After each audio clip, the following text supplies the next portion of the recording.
Hola amigos de La Silla Rota, es un gusto estar aquí con ustedes y en esta ocasión vamos a hablar de un tema muy importante que es el sector salud y todos los cambios que ha habido recientemente. Para hablar de este tema nos encontramos con Judith Méndez, que ella es directora adjunta de investigación del CIEP y ha dado un seguimiento puntual a todos estos cambios que ha habido en el sector salud. Recordemos que uno de los temas que ha abanderado el presidente López Obrador es que México tenga un sistema de salud como el de Dinamarca. Y pues empezamos este gobierno con el Seguro Popular que se extinguió, se dio paso al Instituto de Salud para el Bienestar, que es el INSABI, que pues falló en la puesta en práctica en estos 2 años, casi 3 aproximadamente, y pues ahora el INSABI desapareció y da pie al IMSS Bienestar, que ya existía, pero que ahora absorbe pues todo lo que hacía el INSABI. Y para hablar más de esto, pues nos acompaña Judith. Judith, ¿cómo estás? Hola Mariluz, muy bien, muchas gracias. Un saludo a todo el auditorio. Muchísimas gracias. Judith, pues tú has dado un seguimiento puntual a este tema del cambio en el sector salud, cambio en los modelos y sobre todo en la atención a personas que no tienen seguridad social. Y recientemente ustedes pues sacaron una investigación, ¿no? De qué es lo que nos puede esperar ahora con este cambio del INSABI al IMSS Bienestar. Me gustaría comenzar preguntándote, ¿qué has visto en este sexenio? ¿Cómo ha ido cambiando el sector salud? ¿Y cómo se ha visto sobre todo en manera financiera? Sí, Mariluz, pues mira, nos tendríamos que remontar un poquito a que este objetivo de la actual administración de aumentar la cobertura universal en salud ha sido un objetivo que se ha tenido desde hace más de una década y que, bueno, diferentes administraciones han tenido distintas políticas para poder alcanzar o ampliar esta cobertura. En su momento el Seguro Popular también surgió con este objetivo y, bueno, poco a poco iba incrementando el número de servicios que brindaba. Inicialmente también aumentó el presupuesto, después se quedó un poquito estancado, después empezó a haber algunos problemas con los estados y, bueno, en todo este contexto surge el INSABI. Se habla de esta creación en 2019. Nosotros ya por allá de 2016-17 mencionábamos estos diagnósticos en el presupuesto para salud, hablar cómo se requería vincular este presupuesto a variables epidemiológicas y demográficas y, por supuesto, a las enfermedades de las cuales la población mexicana se estaba enfermando y a los costos que esto significa. Entonces, bueno, ya por ahí hacíamos un diagnóstico. Después, con el tema de INSABI, mencionábamos que era muy importante tener este objetivo. Sin embargo, considerábamos que se requería aumentar el presupuesto de acuerdo a los objetivos que se le estaban asignando al INSABI. Y eso no lo estábamos viendo reflejado, simplemente se hacían cambios en papel, pero no se tenía un mayor presupuesto. Esa fue como de las mayores críticas que podríamos hacer a INSABI, que, bueno, si bien buscaba dar atención a toda la población, también no se definió un paquete o no se actualizaron costos, pero básicamente se le dio la vuelta al tema del presupuesto. Se pensó que solamente con mayor eficiencia o evitar la corrupción se alcanzaría ese presupuesto. Entonces, ahora con IMSS Bienestar lo que estamos viendo es que tiene mayores retos porque tiene lo que ya traía como de reto INSABI, más lo que se suma por el tema de la pandemia, pero con menos recursos todavía, ¿no? Porque si analizamos el presupuesto que va para la población sin seguridad social, este presupuesto se ha venido recortando y nuevamente es como que darle la vuelta a este tema de invertir más en el sector salud. Sí, pues como nos comentas, Judith, pues recientemente el INSABI desapareció, ya se publicó en el Diario Oficial de la Federación un decreto en el que pues pasa todo lo que era el INSABI al IMSS Bienestar y con esto pues nuevos retos para el IMSS Bienestar que cabe recordar que es diferente al IMSS en el que muchos trabajadores pues dan sus cuotas para la atención. El IMSS Bienestar originalmente estaba creado para que se llegara a esta atención de salud a poblaciones pues rurales. Había algunas clínicas del IMSS Bienestar en ciertas zonas del país y también con una cobertura limitada solo para ciertos tipos de padecimientos.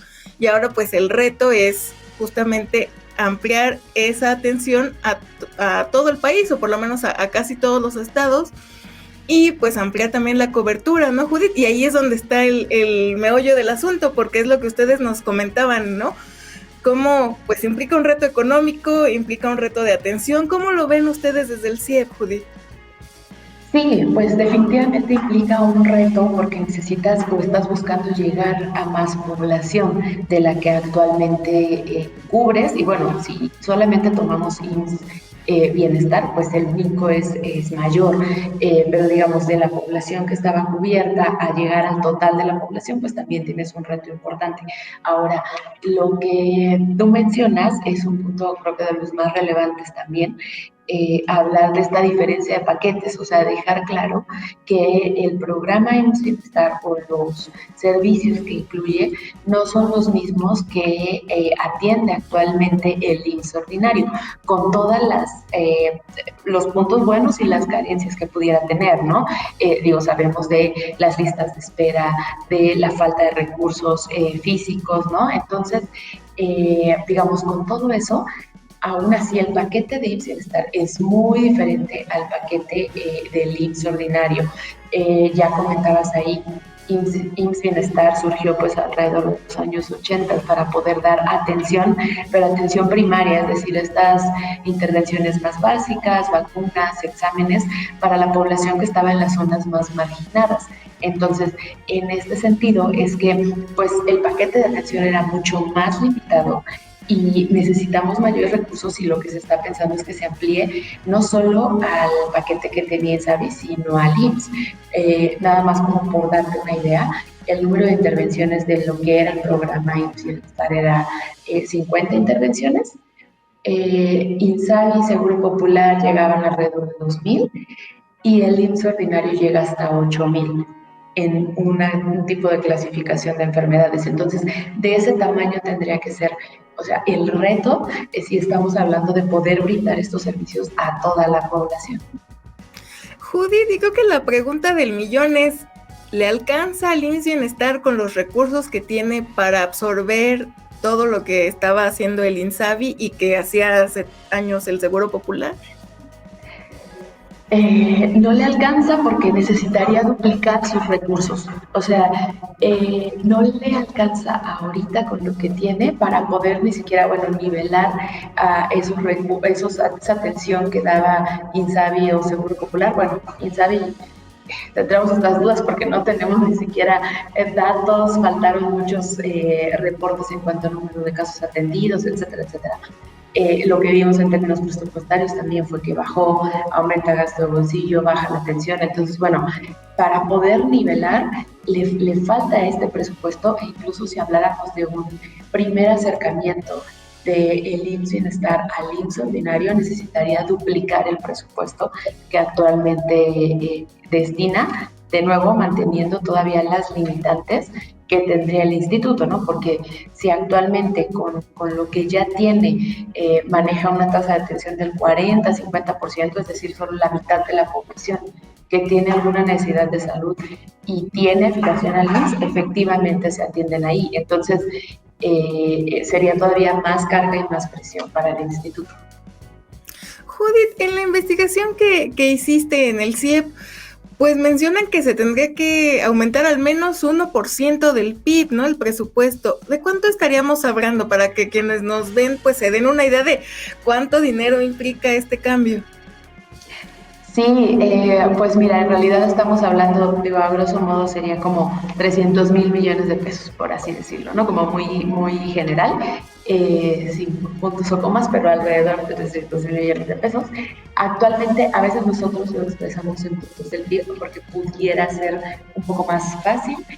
Actualmente a la población sin seguridad social se le destina alrededor de 0.8% del PIB, ni siquiera un punto del PIB, ni siquiera los 3 puntos, que sería como al menos la mitad del sector total. Y la estimación que hicimos para este primer acercamiento es un costo de alrededor de 2 puntos del PIB, por eso es que se requiere al menos aumentar alrededor de un punto del PIB. Judith, y de no hacerse este ajuste, ¿qué riesgos ven ustedes? Ay, pues fíjate que esa es como la pregunta más complicada porque es cuando hablamos ya de estas implicaciones en la población, porque nosotros, bueno, asociamos mucho una mayor inversión, bueno, a nivel internacional se asocia mucho la inversión pública en el sector salud con, o sea, si tienes una baja inversión pública, tienes un mayor gasto de bolsillo. Entonces, digamos que hay dos implicaciones principales, ¿no? Una, que si a nivel nacional los recursos públicos no alcanzan para poder cubrir la atención a la salud, la población tiene que hacer frente con recursos propios, con lo que conocemos como gasto de bolsillo. Pero también otro de los efectos, por supuesto, que lo vimos en la pandemia, pues es esta falta de atención e incluso esta falta de atención oportuna, ¿no? Que es lo vemos con los subejercicios, que no tienes esa atención oportuna y pues en el tema de salud o en un cáncer, ahí es mucho más preocupante no tener una atención en el momento en que lo requieres. Ese es otro, aprovecho ahí para comentar otro de los puntos que nos preocupa, porque de nuevo, IMSS Bienestar se enfoca en primer, segundo nivel de atención, entonces el tercer nivel o enfermedades de alta especialidad es mucho más complicado, es mucho más caro, es mucho más complicado y no tiene el IMSS Bienestar hasta el momento algún esquema que nos diga de cómo va a dar la atención de este tipo de enfermedades. Judith, y creo que una de las dudas que también surge con todo este tema del IMSS Bienestar es si en algún punto se podría, pues digamos, difuminar esta diferencia entre el IMSS Bienestar y el IMSS ordinario y pues qué implicaría, ¿no? También esta situación. Pues mira, creo que tiene mucho que ver con lo que platicábamos de esta diferencia en los paquetes, eh, porque bueno, parece que lo único que se parece IMSS a IMSS Bienestar es llevar este acrónimo, ¿no? Pero en realidad, pues tienes esta diferencia, digamos, muy grande respecto al paquete de servicios que daba IMSS Bienestar, que son alrededor de 50 intervenciones contra 8,000, 10,000 del IMSS.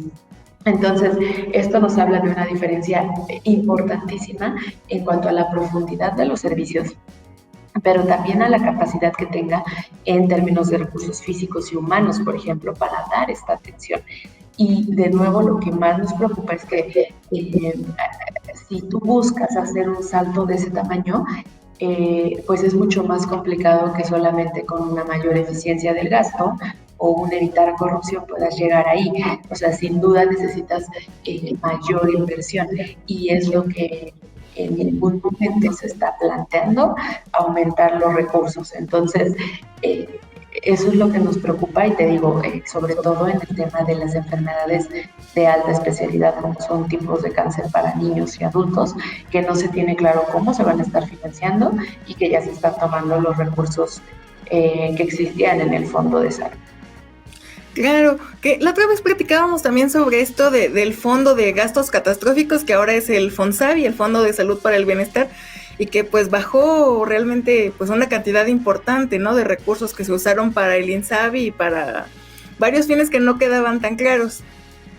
Sí, sí, sí, sí. De hecho, o sea, uno de los puntos que nosotros comentábamos por allá en 2019 cuando se discutió la creación de INSABI fue que se estaba modificando como esta lógica del fondo. El Fondo de Protección contra Gastos Catastróficos estaba destinado a financiar estas enfermedades que eran más costosas por su naturaleza y su tratamiento. Sin embargo, con INSABI se hablaba de que se podían tomar recursos de ahí para poder nivelar el presupuesto en cualquier concepto. Por supuesto, eso podría tener puntos a favor, puntos en contra, y el tema aquí es que este fondo pues se había creado justo para poder asegurar el financiamiento de estas enfermedades. Esta es una herramienta que no solo, o sea, no es exclusiva para México, sino es una herramienta que se utiliza a nivel mundial. Hay países como Alemania que tienen más de 100 fondos por distintos tipos de enfermedad, y esto lo que hace más que limitar es asegurar el tratamiento o la atención de ciertas enfermedades. Entonces, con esto tú ibas a tomar recursos de ahí para poder ponerlos en disposición para el sector salud, ¿no? Pero bueno, todavía ahí va el sector salud. Un tema acá preocupante fue que con la pandemia, pues también se tomaron recursos de ahí, pero al día de hoy más bien lo que no queda claro es que se tomaron recursos, no necesariamente ese monto de los recursos que se tomaron lo vemos reflejado en el sector salud, entonces no sabemos en qué conceptos se destinaron, solo sabemos que en salud no se destinó un mayor presupuesto. Entonces, de aquí tenemos también la gravedad del asunto, se está bajando los recursos que se tienen en este fondo y entonces no tenemos definido cómo se va a dar la atención de estas enfermedades. Judith, no sé, ante la falta de claridad en esto del fondo, con que el presupuesto del IMSS Bienestar como tal no es suficiente, ¿existe el riesgo de que la atención que se brinde a través del IMSS Bienestar, y ahora con la nueva carga de lo que era el INSABI, asfixie, digamos, las finanzas del IMSS ordinario, o no existe ese riesgo? Mira, que presione las finanzas, yo te podría decir que sí, o sea, porque básicamente es tener la misma cantidad de recursos, tanto físicos, humanos, económicos, para una mayor, o sea, para buscar atender a mayor cantidad de población. Entonces, desgraciadamente en el tema de salud, pues lo que ocurre muchas veces es esto que ya pasa, ¿no? Como de largos tiempos de espera o una cita en muchos meses, ¿no? Y entonces, ante esto, lo que hace la población, pues es necesitar acudir a servicios privados porque, pues no encuentra una respuesta en el instituto, ¿no? Entonces, ya con todas las, pues los detalles o las carencias que podría tener el instituto y todavía ahora pensar en ampliarlo, porque, bueno, quien está haciendo frente a esto es tal cual el director del IMSS. Entonces es tomar pues estos mismos recursos y buscar una mayor atención. Por eso es que nosotros insistimos en se debe de plantear una nueva fuente de financiamiento o cómo es que se va a financiar este salto que se da, ¿no? En materia de personas afiliadas y de paquetes de servicios, etc. Judith, ¿y podría afectar otras áreas del IMSS? Por ejemplo, el tema de las pensiones, que siempre ha sido como un tema importante dentro del IMSS, o en el tema también de los trabajadores, ¿no? Que son, pues ahora se suman ahora al IMSS Bienestar, que los que estaban en un área del INSABI, ¿no? O del sector salud. Pues mira, en el tema de las pensiones, en realidad, como se supone, al menos teóricamente, tienes separados los ingresos que van al seguro de retiro que al seguro de maternidad, pues serían dos fuentes distintas. Más bien, probablemente la presión venga directamente hacia los recursos del seguro de enfermedades y maternidad, que ya de por sí en los informes que revisamos, por ejemplo, del IMSS, ya el mismo IMSS reconoce que requiere como una cuota, una tasa, una aportación mayor para poder hacer frente y dar la atención a su población derechohabiente actual. O sea, que no está alcanzando esto para cubrir los costos que tiene de atención. Entonces, si tú vas a incluir cada vez mayor población, pues más bien podremos estar hablando de una mayor competencia por tener un lugar en la atención universal. Judith, y ahorita, digamos, si seguimos así, ¿por cuánto tiempo le alcanzaría al IMSS Bienestar para seguir pues sacando la atención a la población sin seguridad social? Pues fíjate, Mariluz, que aquí el detalle es que, por ejemplo, cuando tú tienes que una obligación, el que pagar un cheque, como en el tema de las pensiones, sí necesitas pagarlo forzosamente, ¿no? En el tema de la salud es esto que te comentaba de, puedes dar vueltas a, pues sí, o sea, sí te voy a dar la atención, pero pues es en 8 meses, es en 10 meses, y entonces tú lo sigues postergando y evitas, o sea, así vas como limitando o compensando, si no tengo recursos, pues no te voy a tener, pues sí te entiendo, pero en 3 meses no. Entonces, más que para cuánto tiempo le alcanzaría, es como que existe este presupuesto muy limitado y más allá de eso, pues no podrá dar como esta atención, ¿no? Que te digo, una de nuestras preocupaciones más grandes es en estas enfermedades de alta especialidad, o sea, que de por sí ya vienen cayendo en la atención, ya hay casos de desabasto de medicamentos, en oncológicos, en psiquiatría, y todavía con este tema que no se está dando una mayor inversión. Ahí los que sufren pues es tal cual la salud de la población y pues también el bolsillo, ¿no? La economía de los hogares. Sí, pues es que ese es el problema, ¿no? Siempre los pacientes son los que se ven afectados con este tipo de cambios o de decisiones o con los problemas financieros, la falta de medicamentos, que también hemos visto en este sexenio este problema, los ahorros, ¿no? Pues creo que ese es el problema siempre. Los pacientes son los que terminan pagando los platos rotos, por decirlo de alguna manera. Sí, así es. O sea, por eso también es esta intención, este interés, porque en medios como el tuyo, pues podamos difundir toda esta información y que las informada de qué es lo que está pasando, cómo es que se está gastando su dinero y si realmente eso refleja las prioridades que tenemos como sociedad, si queremos que se esté destinando mucho más a otro tipo de proyectos y seguir pagando para recibir atención a la salud porque no tenemos los recursos suficientes. Judy, para ir cerrando ya la entrevista, porque ya yo podría quedarme platicando contigo de este tema por horas, porque es muy interesante el análisis que hacen ustedes en el CIEP sobre el sector salud y cómo pues han ido cambiando en estos últimos años. Pero me gustaría preguntarte, ¿qué recomendarían al gobierno, al IMSS Bienestar, pues justamente para evitar que los pacientes sean los que terminen sufriendo, ¿no? Con problemas de atención o con gasto de bolsillo, que eso es lo que ocurre la mayoría de las veces. Pues mira, la pregunta siempre del millón es qué hacer, ¿no? Y nosotros tampoco queremos quedarnos en solamente puntualismo malo, ¿no? Pero ya por allá en 2019, 2020, platicábamos de este tema de necesario encontrar nuevas fuentes de financiamiento, ¿no?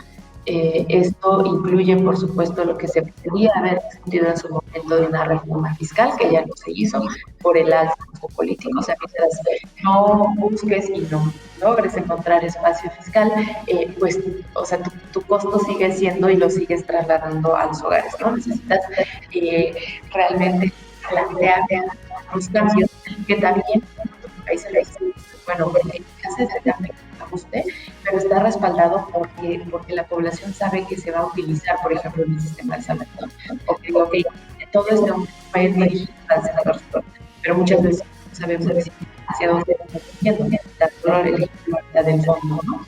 Del fondo que se tomaron los recursos y ni siquiera se les de salud y era un fondo de salud.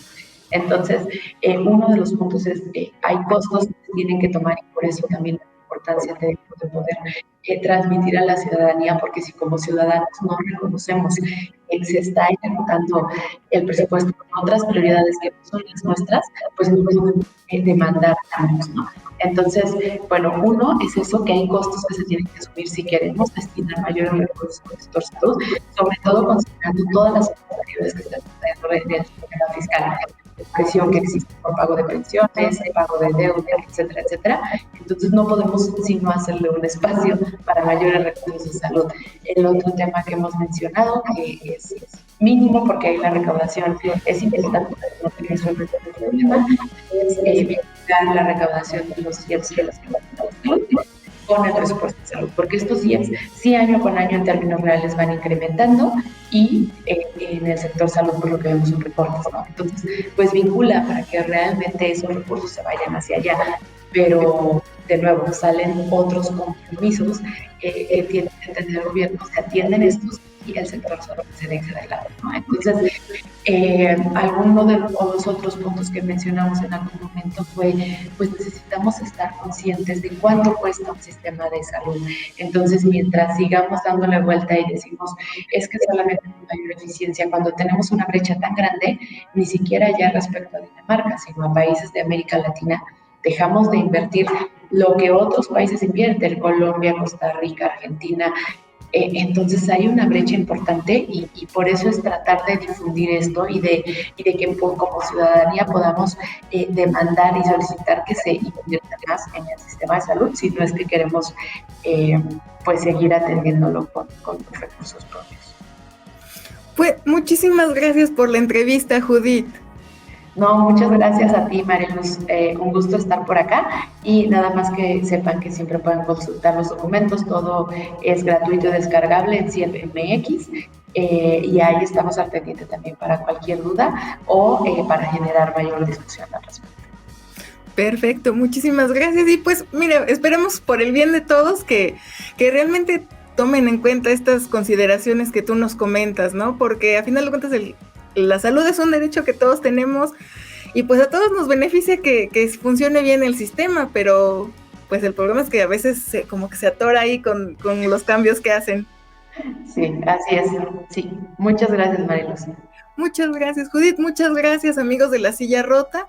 Nos vemos próximamente con más entrevistas.